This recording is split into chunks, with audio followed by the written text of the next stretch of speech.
오늘 은혜 받으실 하나님 말씀은 에베소서 5장 22절로 33절 말씀 되겠습니다. 아내들이여 자기 남편에게 복종하기를 주께 하듯 하라.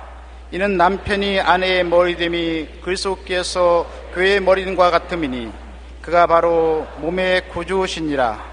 그러므로 교회가 그리스도에게 하듯 아내들도 범사에 자기 남편에게 복종할지니라.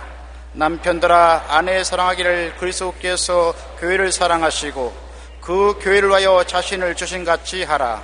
이는 곧 물로 씻어 말씀으로 깨끗하게 하사 거룩하게 하시고 자기 앞에 영광스러운 교회로 세우사 티나 주름 잡힌 것이나 이런 것들이 없이 거룩하고 흠이 없게 하려 하심이라. 이와 같이 남편들도 자기 아내 사랑하기를 자기 자신을 같이 할지니 자기 아내를 사랑하는 자는 자기를 사랑하는 것이라. 누구든지 언제나 자기 육체를 미워하지 않고 오직 양육하여 보호하기를 그리스도께서 교회에게 함과 같이 하나니 우리는 그의 몸의 지체임이라. 그러므로 사람이 부모를 떠나 그의 아내와 합하여 그 둘이 한 육체가 될지니 이 비밀이 크도다. 나는 그리스도와 교회에 대하여 말하노라. 그러나 너희도 각각 자기 아내 사랑하기를 자신같이 하고 아내도 자기 남편을 존경하라. 아멘.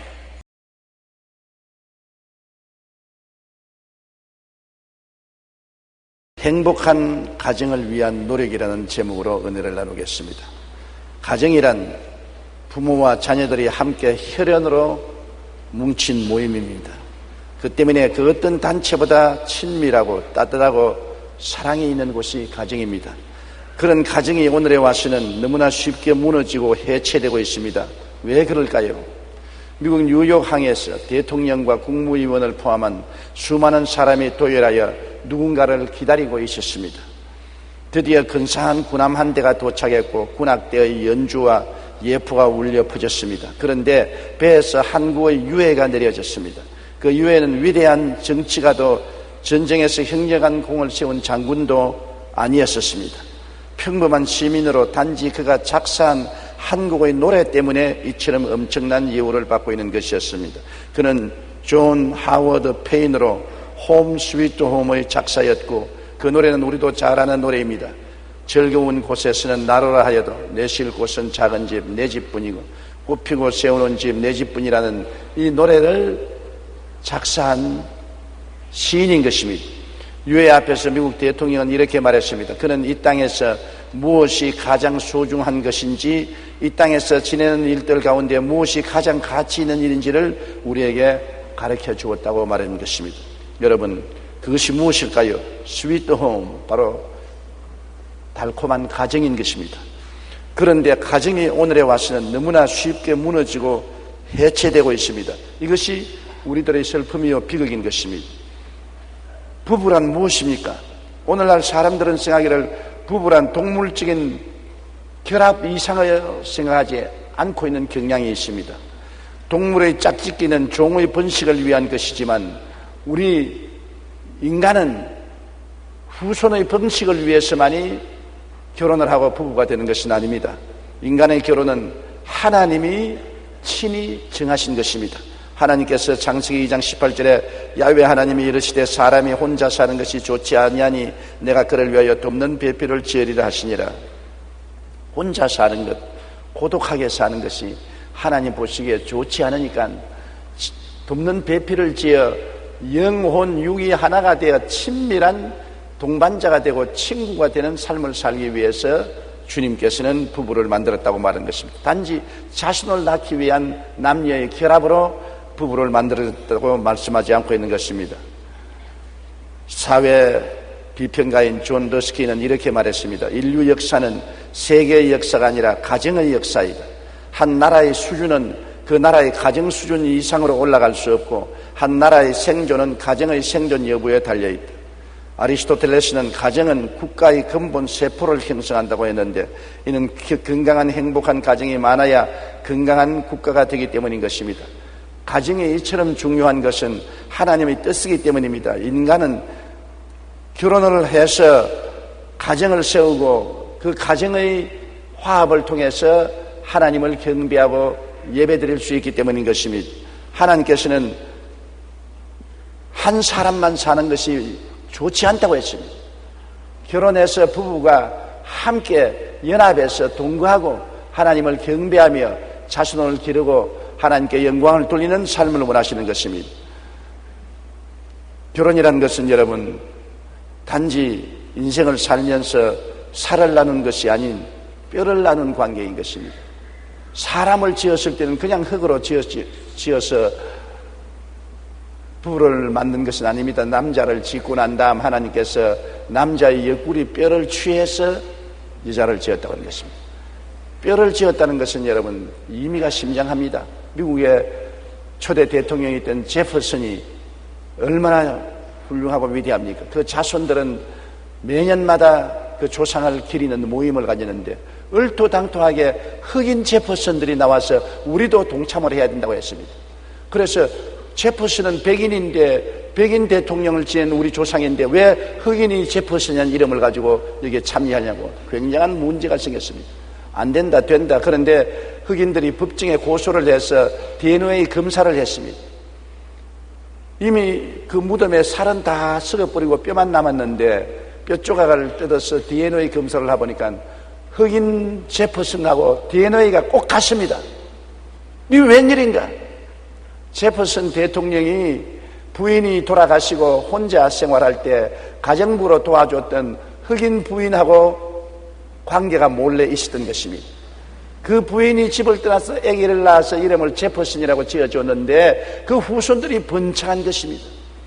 그런데 살은 썩어서 알 수가 없지만은 남은 뼈 조각한 DNA를 조사해 보니까 틀림없이 조상의 제퍼슨이라는 것이 발견이 되어서 별도리 없이 흑인 후손과 백인 후손이 함께 기념 예식을 가질 수 있도록 되었다고 한 기록을 읽어보는 것입니다. 여러분, 하나님께서 살점을 뜯어서 아내를 만들었으면 시간이 흐르면 살은 늙어지고 사라지고 썩어져 버리면 없어질 수 있지 않습니까? 그런데 아담의 옆구리 뼈를 취해 가지고서 하와를 만들었다는 것은 의미심장한 것입니다. 뼈는 그렇게 쉽게 썩지 않습니다. 오래오래 계속하는 것입니다. 그러므로 부부의 관계는 만났다가 헤어지고 헤어졌다가 만나고 하는 그런 관계가 아니라 오래오래 계속하는 반영구적인 관계라는 것을 보여주는 것입니다. 이 땅에 사는 동안은 죽을 때까지 함께 살라 그 말인 것입니다. 뚱뚱해질 때도 살고 빼빼해질 때도 살고. 왜냐? 몸은 뚱뚱해지고 빼빼해질 수 있지만 뼈는 그대로 남아있는 것입니다. 부부는 뼈를 나누는 것이지 살을 나누는 것이 아니기 때문에 뼈 조각이 사라지지 않은 것처럼 함께 이 세상에 살 동안에 살아라고 말씀하고 있는 것입니다. 그러므로 부부의 관계는 이 세상에 살아있는 동안에는 사라지지 않은 관계, 헤어지지 않은 관계가 바로 부부의 관계로서 하나님이 맺어준 것입니다. 그런데 여러 가지 인권 문제가 생겨서 뭐 남녀 동등이니 아니니 남존 여비니 그런 말들이 많은데 성경적으로 우리가 보면 하나님께서 상징적으로 갈비뼈를 떼서 여자를 만들었다니까 갈비뼈라는 것은 머리에 붙은 것도 아니고 발끝에 붙은 것도 아닌 것입니다. 하나님이 여자를 만들 때 남자의 머리뼈를 취해서 만들었다면 여자는 남자보다 높습니다. 하나님이 남자의 발 뒤꿈치 뼈를 취해가지고서 여자를 만들었다면 여자는 남자 발에 밟혀야 될 낮은 존재인 것입니다. 그러나 옆구리 뼈는 동등한 것입니다. 그러므로 하나님께서 여자를 만들 때 남자의 옆구리 뼈를 취해서 만들었다는 것은 동등한 위치에서 만들었다는 것입니다.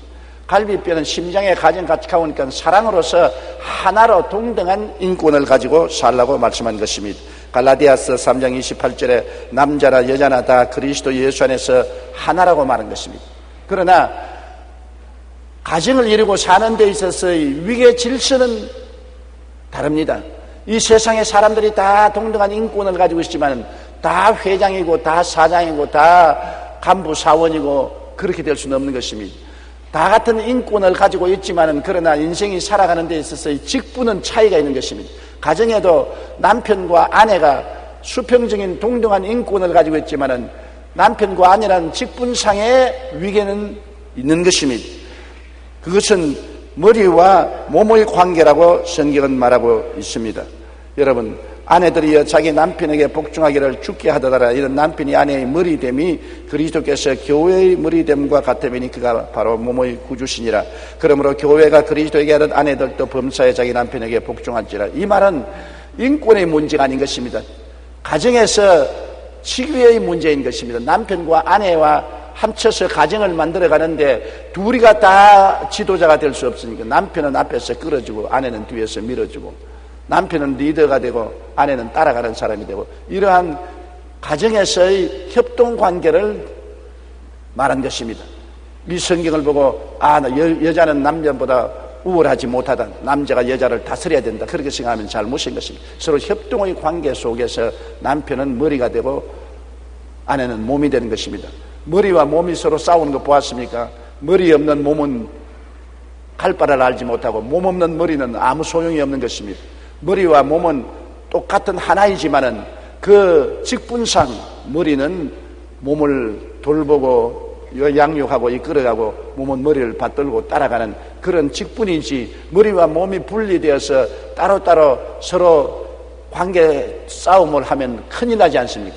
그와 같이 남편은 가정에 있어서의 머리가 되는 것입니다. 머리는 몸을 이끌고 가며 몸의 안전과 평안을 위한 전체적인 책임을 지는 것입니다.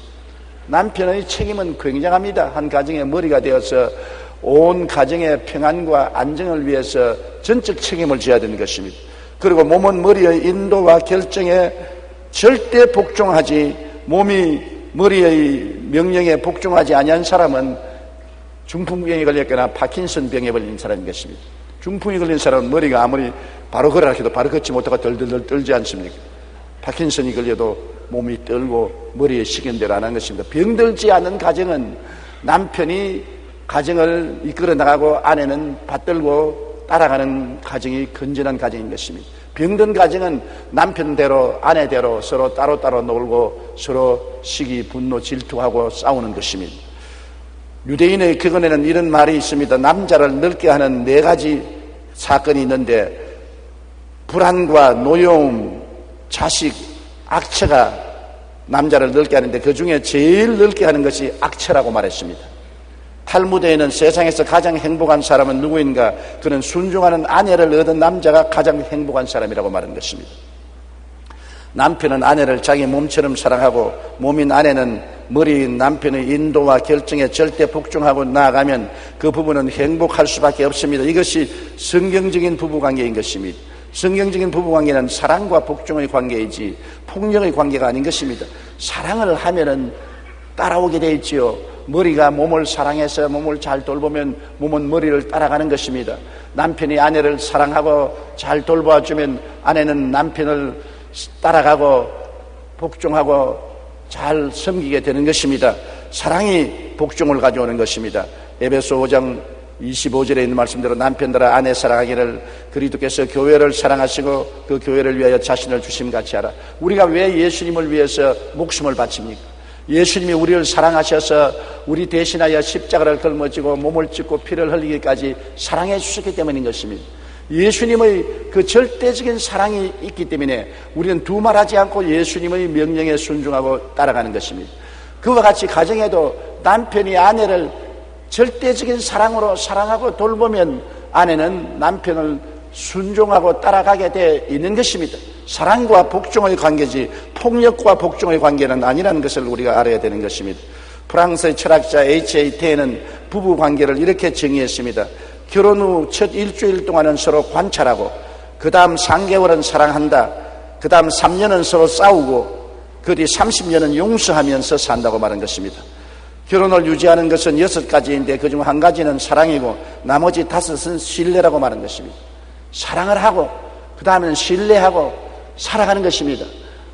결혼이라는 것은 폭력으로서 군주로서 남편이 군림하고 아내를 노예로서 부리는 그런 관계는 절대로 아닌 것입니다. 사랑과 복종, 사랑과 성김의 관계라는 것을 알아야 되는 것입니다. 미워하면 반역을 가져오지요. 남편이 아내를 미워하는데 남편이 널 사랑할 리가 없으며 남편을 따라갈 리도 없는 것입니다. 반역을 하지요. 사랑과 복종은 서로 함수관계가 되어 있어서 사랑 많이 하면 많이 복종하고 미워하면 반역하게 되고 그렇게 되어 있는 것입니다. 잠언서 10장 12절에 미움은 다툼을 일으켜도 사랑은 모든 허물을 가리느니라고 말한 것입니다. 잠언서 17장 1절에 마른 떡 한 조각만 있고도 화목하는 것이 제육이 집에 가득하고도 다투는 것보다 낫다고 말씀하고 있는 것입니다. 지난해 한국 여성상담센터가 서울 시내 기혼 남녀 818명을 대상으로 실시한 가정폭력에 대한 설문조사 결과를 보면 남성 3명 중 1명은 부부 갈등 시에 아내에게 폭력을 사용했다고 말했습니다. 폭력을 사용한 남성 중 80%는 물건을 집어 던지거나 아내를 세차게 밀치고 손바닥으로 뺨을 때리는 폭력을 사용했으며 20%는 심각한 폭력 수준으로 발로 차거나 주먹을 때리거나 물건으로 때리고 심지어는 칼이나 흉기로 위협하기도 한 것으로 나타나 있습니다. 2005년 한국가정법률상담소에서는 이혼 상담을 하는 이유 중 폭력으로 인한 것이 전체의 3분의 1이 넘는다고 말하고 있는 것입니다. 부부관계라는 것은 동등한 인권관계입니다. 하나님께서 여자를 지으실 때 남자의 갈비뼈를 취하신 것은 부부가 수평적인 관계임을 상징적으로 보여준 것입니다. 부부관계는 결코 폭력으로 이끌어가서는 안 됩니다. 오직 남편과 아내가 앞에서 끌어주고 뒤에서 밀면서 한 수레라는 가정을 만들어가는 관계이지 폭력 관계는 결코 아닌 것을 우리가 알아야 되는 것입니다. 우리가 원만한 부부관계를 위해서 늘 생각해야 될 것이 있습니다. 그것은 서로 이해하고 이해시키기 위해서 노력해야 되는 것입니다. 모든 것을 이해를 시켜야 되는 것입니다. 서로 생판 모르는 남남끼리 모여서 한 지붕 밑에서 한 솥에 밥을 먹고 함께 사는데 서로 마음이 꼭 일치할 수가 없는 것입니다. 교육이 다르고 자라는 환경이 다르고 생각이 다릅니다. 더구나 외국인끼리 결혼한 사람은 문화조차 다르고 언어조차 다르기 때문에 굉장히 함께 살아간다는 것은 힘이 드는 것입니다. 그러므로 원만한 부부관계를 위해서는 서로 이해하기 위해서 대화를 많이 해야 되는 것입니다. 힘으로 상대를 굴복하려고 하지 말고 계속해서 이야기를 해요. 이야기를 하다 나중에는 할 말이 없어 뒤로 넘어질 때까지 이야기를 하라고 해요. 아무리 유능한 남편이라도 자기가 유능하니까 너는 날 따르라 내 결정한 것을 되도록 한다면 유능하지 못한 아내는 이해하지 못하기 때문에 마음의 갈등을 느끼게 되는 것입니다. 유능한 남편이라도 유능하지 못한 아내하고 이야기를 하고 또 하고 해서 나중에 이야기거리가 사라질 때까지 해야 되는 것입니다. 일본 사람이 한국 사람하고 다른 것은 일본 사람은 무엇을 할 때 모이면은 굉장히 서로 대화를 많이 합니다. 그래서 나중에는 할 이야기가 없어질 정도로 대화를 많이 해서 결정을 내리는 것인데 우리 한국 사람은 대개 모이면 지도자가 유능한 사람은 그도 이렇게 내가 결정했으니 따라오시오. 그리고 결정을 하고 밀고 나가는 것입니다. 그래서 나중에 갈등이 많고 알력이 많은 것을 우리가 볼 수 있는 것입니다. 로마서 12장 16절에 서로 마음을 같이하여 높은 데 마음을 두지 말고 도리어 낮은 데 취하라고 말했었으며 잠언서 15장 4절에 온순한 혀는 곧 생명나무이지만 배역한 혀는 마음을 상하게 한다고 말하고 있는 것입니다. 이해하고 이해시키기 위해서 노력하는 것은 굉장히 우리 삶에 중요한 것입니다. 이해가 안 되면 될 때까지 이야기를 하십시오. 그리고 정이해가 안 되면 그 다음 그 일은 안 하는 것이 좋습니다. 이해가 되어서 서로 손을 붙잡고 갈 수 있어야만 되는 것입니다. 나는 전에 텔레비에서 보니까 한 동리에서 부부간에 발 묶어서 뛰는 경기를 한다고 발표를 하고 난 다음에 그 경기에 나가려고 한 노부부가 한 달 전에 벌써 서로 발을 묶고 자요. 밤에도 발을 묶고 자고 한 사람이 화장실에 가면 밤중이라도 끌려가야 돼요. 화장실에. 그리고 밥 먹을 때도 발을 묶고 먹고 부엌에도 발을 묶고 따라가고 한 달을 발을 묶고 둘이가 왔다 갔다 하니까 초등학교 때 운동장에 나가서 운동시합에 발 묶고 뛰는데 당연히 1등을 하고 말한 것입니다. 한 달 동안 발 묶고 살았기 때문에 이와 같이 둘이가 서로 보조를 맞추고 훈련이 되니까 유능하게 할 수 있는 것입니다. 이해와 동정도 한 가지인 것입니다. 서로 계속해서 이해해서 마음이 하나로 묶어서 가면은 나중에 어떤 일이라도 다툼이 없이 쉽게 일을 해나갈 수가 있는 것입니다. 그리고 상대의 심정에 동정을 하고 관심을 가져야 되는 것입니다. 가장 사람의 마음속에 상처를 주는 것은 무관심인 것입니다. 너가 밥을 먹든지 안 먹든지, 잠을 자든지 안 자든지, 아프든지 건강하든지 행복하든지 안 하든지, 내가 살 게 뭐냐 알 게 뭐냐, 그냥 기숙사에서 함께 사는 것이지 나는 관심 없다. 이런 무관심을 가지면 그것이 마음에 깊은 상처를 가져오는 것입니다. 상대방의 섬세한 감정에 동정을 하고 관심을 깊이 가지고 감동을 시키려고 해야 되는 것입니다. 사람은 감동이 있어야 사는 것입니다. 즐거운 때 함께 즐거워하고, 슬퍼할 때 함께 슬퍼하고, 어려움을 당할 때 함께 고뇌하고, 좋을 때는 함께 기뻐해주는 이러한 일이 있어야 인생이 서로 감동을 하고 살 수 있는 것입니다. 왜 사람들은 이웃을 방문할 때 손에 조그마한 과자나 그러나 꽃이라도 한 포기 가지고 갑니까? 신방을 그냥 가면은 감동을 하지 않지만 과자를 갖다 준다든지 꽃을 갖다 주면 감동을 합니다. 더구나 서양 사람들은 집을 방문할 때 반드시 꽃 한 포기를 사갑니다. 꽃을 사가면 그 집안 식구가 그 꽃을 받아서 냄새를 맡고 고맙다고, 꽃이 이쁘다고 굉장히 칭찬을 합니다. 그 꽃 한 포기를 가지고서 방문하는 사람도 마음에 감동이 되고 방문을 받는 사람도 감동이 되고, 그래서 서로 동정을 하게 되고 하나가 될 수가 있는 것입니다. 무관심은 상처를 가져옵니다. 많은 위로와 칭찬이 반드시 필요한 것입니다. 사람을 감동시키는 칭찬 얼마나 좋은지 모릅니다. 조그만 일을 해도 그것에 대해서 칭찬을 하고, 조그만 일을 하는 것을 보고도 기뻐하고 손바닥을 쳐주고 하면 감동이 되는 것입니다. 내게 관심을 가지고 있구나, 그래서 기뻐하는 것입니다. 어린아이들이 이제 겨우 그런 말을 하고 말을 하게 되면 자기에게 관심을 끌기 위해서 고함을 칩니다. 부모들이 이야기하고 자기 말을 안 들어주면 물건을 잡아 던지고 고함을 치고 야단법석을 하는 것은 자기에게 관심을 끌어달라는 것입니다. 벌써 어린아이 때부터 어린아이들은 자기에게 관심을 끌어주기를 원하는 것입니다. 어른들 또한 가집니다. 관심을 끌어주기를 원하요. 가정에서 아내는 남편이 아내의 수고와 헌신에 관심을 끌어주기를 원하고, 남편은 남편대로 수고하고 애쓰며 가정을 돌보는데 아내가 이해를 하고 관심을 기울여 주기를 원하고, 감사하고 칭찬해 주기를 원하는 것입니다. 우리의 평범한 삶 속에 조그마한 일에 감사하고 칭찬하는 것을 잊지 마십시오. 이것이 굉장히 우리 삶의 활력소가 되고 기름을 쳐주는 것이 되는 것입니다.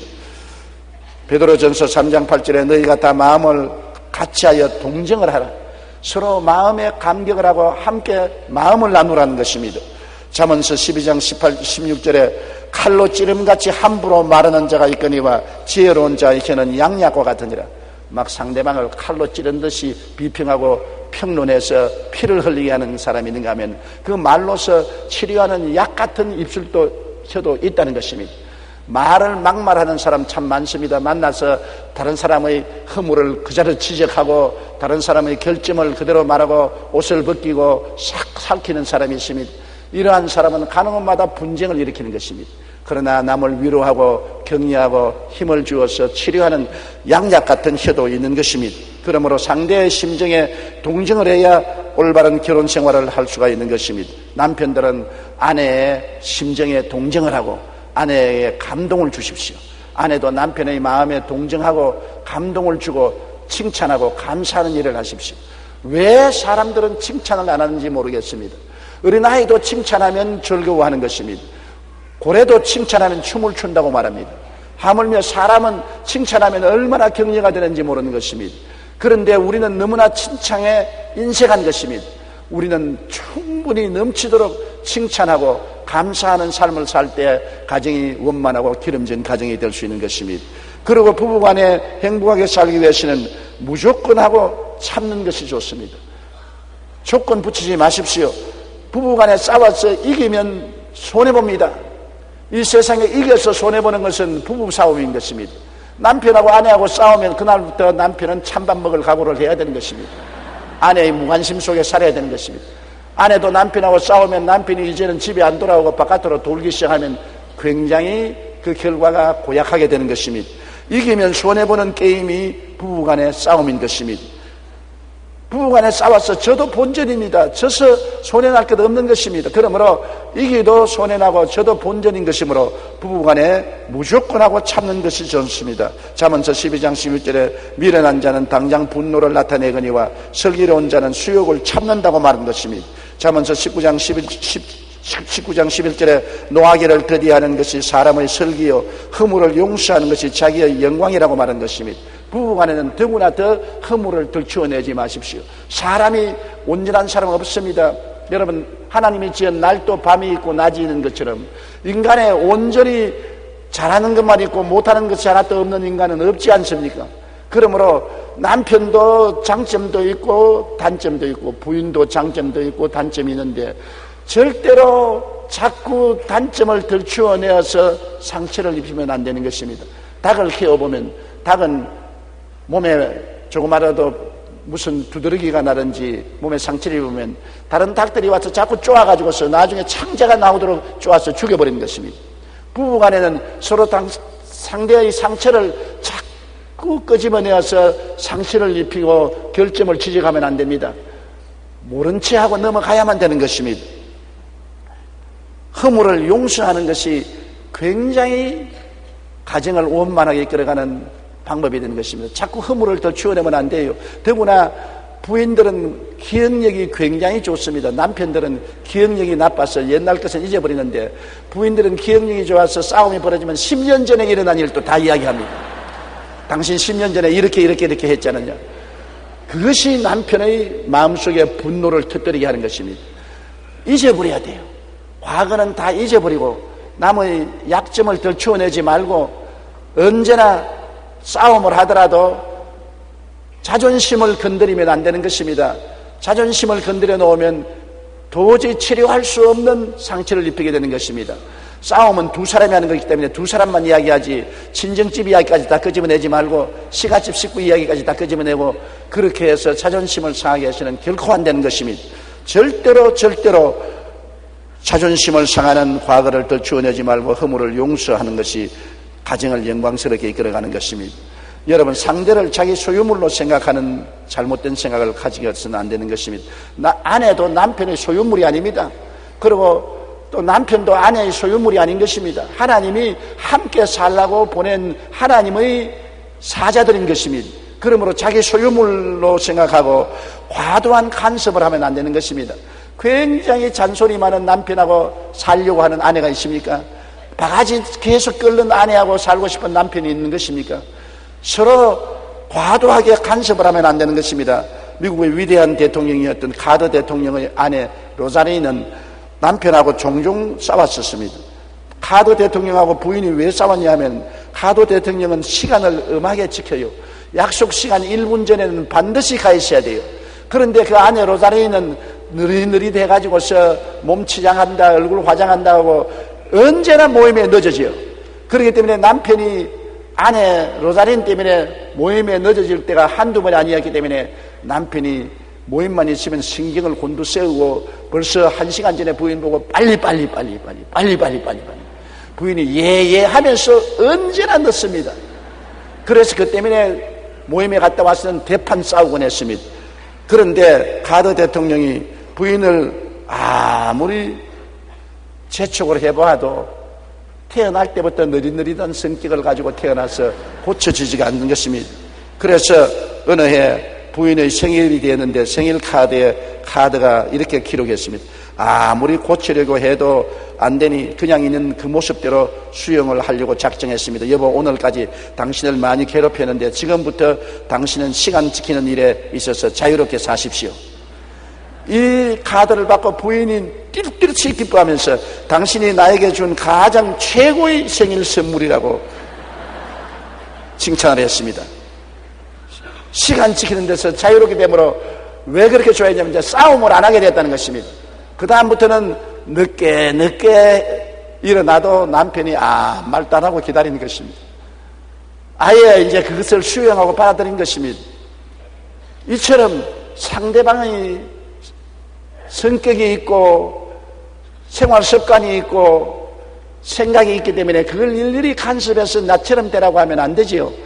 자꾸 나처럼 되라, 내처럼 생각하고 내처럼 말하고 내처럼 행동하라고 하면 안 되는 것입니다. 너무 과도한 간섭을 하면 안 돼요. 살림을 부인에게 맡겨놨으면 남편이 부인 살림을 그저 알듯 모르듯 지나가야지, 일일이 매일같이 부인 가계부 조사 다 하고 부엌에 들어가서 일일이 찬장 다 열어보고 어떻게 사느냐 전부 간섭을 하면 신경이 있어서 살 수 없는 것입니다. 어떤 부인은 매일같이 남편 포켓도 뒤집니다.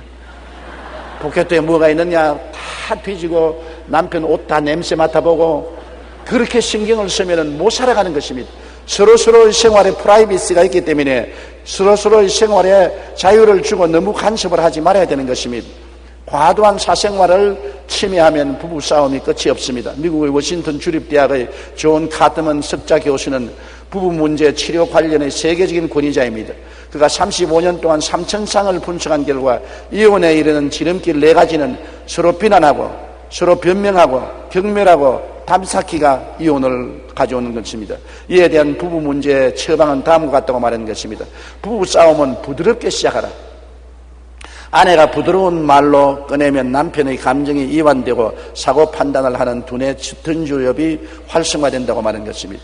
그러므로 싸움을 할 때 고함을 치고 앙탈을 부리고 싸움을 하지 말고 부드럽게 말을 하라는 것입니다. 여보, 왜 그래? 당신은 왜 그래? 서로 톤을 낮추고 고함을 치지 않으면 부부싸움이 활성화가 되지 않는다는 것입니다. 그리고 더 이해력을 가지고 상승할 수 있다. 감정을 내어서 흥분해서 고함을 치면 이해력이 마비가 되어버리기 때문에 전혀 이해하지 않고 그냥 이기려고만 고함을 치는 것입니다. 톤을 낮추면은 이해력을 가지고서 상상할 수 있기 때문에 서로 이야기하면서 상대를 이해할 수 있고 그리고 문제가 해결될 수 있다는 것입니다. 절대로 고함 치고 싸움을 하지 말라는 것입니다. 그리고 시시비비를 너무 가리지 말라는 것입니다. 시시비비를 가리는 것보다 행복한 것이 더 중요하기 때문에 네가 옳다 내가 옳다 그래서 겨우고 이기려고 하지 말라는 것입니다. 부부간에 이기면 손해보는 것입니다. 자꾸 내가 옳다 너가 나쁘다고 자꾸 증명을 하면은 저쪽에서 점점 자기 방어를 하기 때문에 그냥 싸움이 났으면 그 문제에 대해서 한바탕 이야기하고 시시비비를 가리지 말고 그대로 덮어버려야 되는 것입니다. 그리고 감사 표시를 자주 하는 것입니다. 하루에 3분씩 3번만 감사해도 행복지수가 올라간다는 것입니다. 하루에 3번만요. 부인이 남편 보고 하루 3번만 여보 감사해요. 정말 고마워요. 또 남편이 아내 보고 3번만 감사하다고 하면 그 가정의 행복지수가 올라가고 이혼하지 않는다는 것입니다. 그리고 긍정적인 것부터 말하라. 안정된 부부는 긍정적인 행동과 부정적인 행동의 비율이 5대1이라는 것입니다. 모든 것을 긍정적으로 보고 말하고 행동을 하라는 것입니다. 어두운 것은 어느 곳이나 있어요. 우리가 밖에 나가면 그 빌딩 밑에도 그늘이 있고 나무 밑에도 그늘이 있고 다리 밑에도 그늘이 있습니다. 그러므로 온 세계가 그늘판이라고 하면 안 되는 것입니다. 햇빛을 찾아가면 광장에도 햇빛이 비치고 길거리에도 햇빛이 비치고 정원에도 햇빛이 비치는 것입니다. 우리가 가정에 같이 살면서 부정적인 것을 보면은 얼마든지 비난하고 공격하고 흠을 잡을 수가 있는 것입니다. 그러나 긍정적인 것을 보면 또 아름답고 행복한 것을 찾을 수가 있는 것입니다. 긍정적인 것을 5번 말하고 부정적인 것을 하나만 말하는 5대1 비율로 말하면 가정이 무용망하게 잘 살아간다는 것입니다. 카트먼 박사는 상대에 대한 관심과 배려가 서로에 대한 친밀함과 신뢰감의 기초가 된다고 말한 것입니다. 서로 관심을 가지고 서로 돌봐주는 것 얼마나 좋습니까? 여러분 남편 퇴근할 때 문에 따라 나와서 옷 좀 털어주고 구두 신으려고 할 때 구두 주고 주는 것, 그 별 수고가 아닌 것입니다.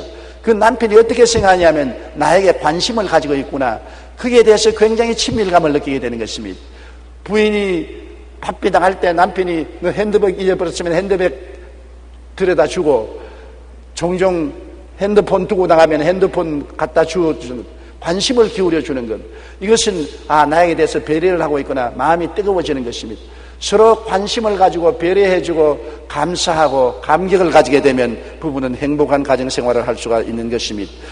그리고 상대의 행복을 위하여 협조해야 되는 것입니다. 우리는 함께 사는 것이기 때문에 내 행복만 위하고 상대의 행복에 대해서는 무관심하면 안 되는 것입니다. 어쩐지 상대가 인생을 행복하게 살고 기쁘게 살고 성공하고 인생을 살게 하기 위해서 최선을 다해서 도와주는 일을 해야 되는 것입니다. 남편도 아내가 성공하고 행복하게 살기 위해서 남편이 할 수 있는 일은 다 희생을 하고 도와주고, 아내도 남편을 도와줘야 되는 것입니다. 나는 존 허스턴 목사님, 우리와 같이 30년을 선교사로 한국에서 일한 그분과 해외여행을 많이 했는데, 언제나 놀라운 것은 꼭 가방을 열면은 가방에 부인 편지가 있어요. 내 생각에는 늘 사는데 무슨 편지를 하느냐. 꼭 남편이 해외여행 가면 가방을 열면 제일 먼저 눈에 부인이 평안히 갔다 오라는 행복한 편지를 해놨어요. 그리고 옷을 입으면 포켓도에 손을 넣으면 옷 포켓도에 부인이 적은 쪽지가 반드시 들어있어요. 당신은 어떻게 하라는 쪽지가 들어있는 것을 보고 내가 늘 웃곤 했습니다. 그런데 이와 같은 배려가 서로를 행복하기 위해서 도와주는데 굉장한 도움이 되는 것입니다. 우리가 트루먼 대통령 당시 요직을 맡고 있었던 뉴볼트 모리스가 공권력을 남용한 혐의로 신문을 받게 되었는데, 의회에 출석한 그는 자신이 중상모략을 당하고 있는 것에 매우 화가 나서 점점 음성을 높이고 손수건을 끄덕이고 주머니에 손을 넣었는데, 손수건은 안 나오고 종이 쪽지 하나가 딸려 나오거든. 그 종이 쪽지를 읽다가 그는 국회의원들 앞에서 낄낄낄 웃었습니다. 그러니까 다른 국회의원이 무엇을 보고 웃느냐고 국회에 나왔어. 그러니까 그가 말했습니다. 저는 화가 나면 음성을 높이는 습관이 있습니다. 그리고 옷을 벗어 던지는 습관이 있어요. 이걸 아는 아내가 오늘 국회에 나오는 나에게 복귀할 쪽지를 써놓았었습니다. 여보, 아무데나 함부로 옷을 벗어 던지고 고함을 치지 마세요. 이 주머니에 쪽지를 넣어놨기 때문에 내가 이걸 보고 내가 웃었습니다. 그러니까 온 국회의원들이 다 웃고 난 다음에 좋은 아내 덕분에 그만 청문회에서 용서를 받고 문제가 해결되었다는 것입니다. 서로 도와주는 것, 적은 결점을 보완해주고 도와줌으로 말미암아 행복한 인생을 살아갈 수가 있는 것입니다. 여러분, 결혼이라는 것은 다른 개성과 성장 과정과 교육과 인생 경험이 다른 남녀가 부부가 되어 산다는 것은 결코 쉬운 일이 아닌 것입니다. 어느 분이 책을 짓기를 화성과 수성에서 온 사람이 지구에서 함께 산다고 말하는 것입니다. 그처럼 성장 과정도 다르고 사고도 다르고 개성도 다르고 취미도 다른 두 사람이 함께 모여 살자면은 자기 마음대로 고집대로 살아서는 결코 안 되는 것입니다. 이 수많은 시련과 어려움을 극복하고 살아가는 길은 예수 그리스도의 십자가의 사랑을 생각하고 언제나 상대를 이해하려고 끝없이 노력을 하십시오. 예수님의 사랑을 통해서 상대를 이해하려고 하고, 그 다음에 상대의 감정에 동정하고 언제나 감격하고 칭찬하고 위로하고 격려하고, 그 다음 어떠한 일이 있든지 사랑하기로 결심을 하고, 좋은 점만 사랑하지 말고 못된 점, 결점까지도 사랑하려고 결심을 하고, 그리고는 참는 것입니다. 한 번도 참고 두 번도 참고 세 번도 참고 네 번도 참고 100번도 참아 계속해서 참는 것이 인생인 것입니다. 인생이란 로man틱한 삶만 사는 것이 가정 부부가 생활이 아닌 것입니다. 부부의 생활이란 로man틱한 생활은 얼마 없고, 그 다음은 긴 삶을 서로 이해하고 동정하고 사랑하고 참으면서 살아가는 것입니다. 여러분께서 오래 참음으로 행복한 가정을 이루고 하나님께 영광 돌리게 되시기를 주님 이름으로 축원합니다. 우리 다 같이 고개 숙여 기도드리겠습니다. 사랑이 많으신 우리 아버지 하나님, 가정의 달에 우리 가장 중요한 것이 부부의 행복과 사랑입니다. 부부가 깨어지고 가정이 무너지면 사회가 불안하게 되고, 사회가 흔들리면 국가가 불안하게 됩니다. 우리는 주 예수 그리스도 안에서 하나님의 은총 중에 서로 남남끼리 만나서 한 가정을 이루고 사는데 이해와 동정과 사랑과 인내를 가지고 훌륭한 가정을 만들어 살 수 있게 만들어 주시옵소서. 우연하게 행복한 가정이 되는 것이 아니고 끝없는 노력과 힘쓰므로 된다는 것을 알고 노력하고 애쓰는 우리들이 되게 도와주시옵소서. 예수님 이름으로 기도드리옵나이다. 아멘.